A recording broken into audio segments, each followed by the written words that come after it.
Quand on parle de l'ajustement de la position des cales, on parle toujours de l'importance du recul de cale et de la rotation. Mais pourtant, on donne à peu près aucune attention à un autre paramètre tout aussi important, la position latérale. Bienvenue dans cette capsule présentée par VéloMag. Aujourd'hui, on parle d'un ajustement qui est trop souvent ignoré, c'est-à-dire la largeur de pédalage. Mais tout d'abord, laissez-moi me fâcher un petit peu. Sur un vélo, presque tout est proportionnel. Un vélo de plus grande taille sera proportionnellement plus long et plus haut. Typiquement aussi, un vélo de plus grande taille va venir avec des composantes d'origine de plus grande taille, comme un guidon plus large, une potence plus longue et des longueurs de manivelle plus longues. Évidemment, l'inverse pour un vélo de plus petite taille qui s'adresse à une personne de plus petite taille. Mais malgré ça, il y a une constante. Entre le petit vélo pour une personne menue et le vélo extra large pour une personne costaude, le Q-factor ou la largeur du pédalier est exactement la même. La possibilité d'ajustement des cales latéralement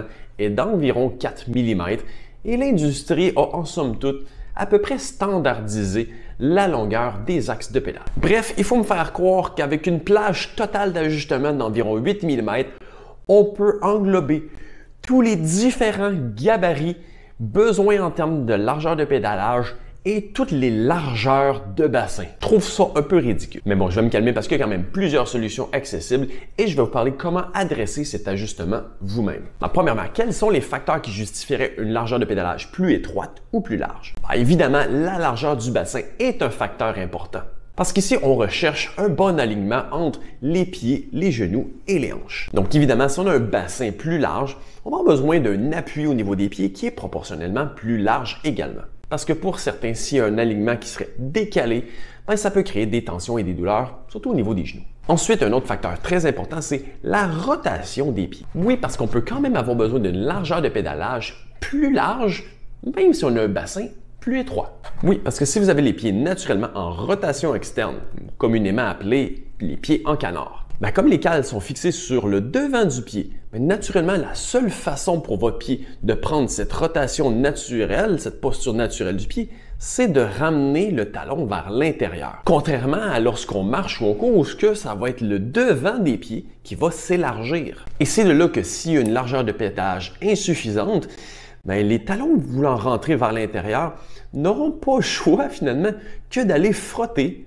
sur la face externe des manivelles. Parce qu'au fond, naturellement, le pied veut dévier vers l'intérieur, mais est restreint par la présence de la manivelle. En plus de potentiellement créer un alignement hanche-genou-pied qui est peut-être pas optimal. Donc, pour créer cet espace, il faut élargir la largeur de pédalage. Et par observation ici en studio, la rotation externe des pieds est quand même quelque chose de très fréquent. Certains autres symptômes peuvent aussi indiquer une largeur de pédalage potentiellement trop étroite, dont les douleurs aux genoux, surtout si on parle au niveau des douleurs sur les faces externes comme la bandelette. Une largeur de pédalage trop étroite peut aussi contribuer à l'engourdissement des pieds, parce que l'étroitesse du pédalage peut amener la pression à être davantage sur le côté externe du pied. Pour certaines personnes plus costaudes qui auront aussi besoin d'une selle plus large, ne pas ajuster la largeur de pédalage en conséquence peut créer davantage de pression et de friction sur la selle au niveau des cuisses, sur les faces externes de la selle. Mais bon, comment ajuster et quelles sont les options d'ajustement? Bon, commençons par la base avec la position des cales.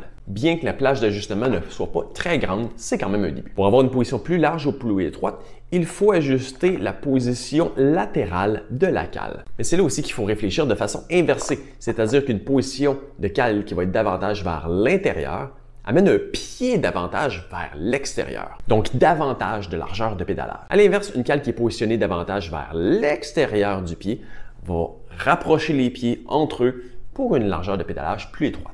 Mais bon, si cet ajustement n'est pas suffisant, quelles sont les autres options? Le premier serait des espaceurs que l'on va finalement coincer entre l'axe de la pédale et la manivelle lors de son installation. C'est une option qui est très abordable, mais on va quand même rester à environ 2 mm maximum d'épaisseur pour avoir suffisamment d'engagement au niveau des filets dans l'insertion de la manivelle. L'autre option, c'est des pédales avec des axes plus longs. Malheureusement, il n'y a pas beaucoup de modèles sur le marché actuellement qui offrent ces options. Mais il y a Shimano qui fait la pédale Ultegra avec un axe 4 mm plus long, qui est de loin la pédale que je vends le plus ici en studio. Je sais que Time aussi ont certains modèles avec des axes plus longs.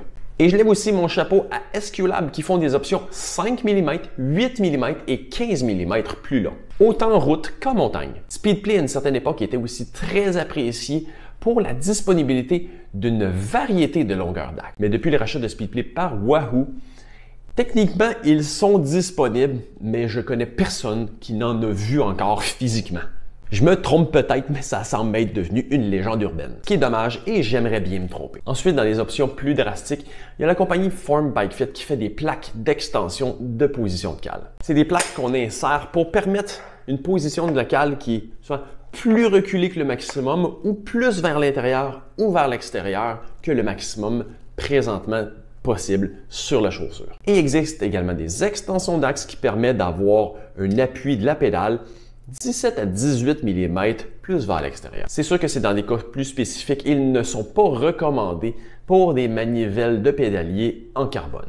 Oui, à mon avis, la largeur de pédalage devrait être un paramètre qui devrait avoir beaucoup plus facilement des disponibilités d'ajustement sur une plus grande plage. Parce que laissez-moi vous parler d'une expérience que je vois de façon périodique ici à mon studio. C'est-à-dire des cyclistes de route qui font régulièrement face à des problèmes de genoux, des douleurs, surtout au niveau de la bandelette. Une problématique dont ces cyclistes font face de façon régulière tout l'été en vélo de route, mais dont les symptômes diminuent ou disparaissent l'hiver lorsqu'ils sortent leur fat bike. Oui, parce que les fat bikes ont un Q-factor ou une largeur de pédalier qui est déjà passablement plus grande qu'en vélo de route. En vélo de route, on parle souvent d'un Q-factor d'environ 150 mm, alors qu'en fat bike, on est souvent dans du 200 mm.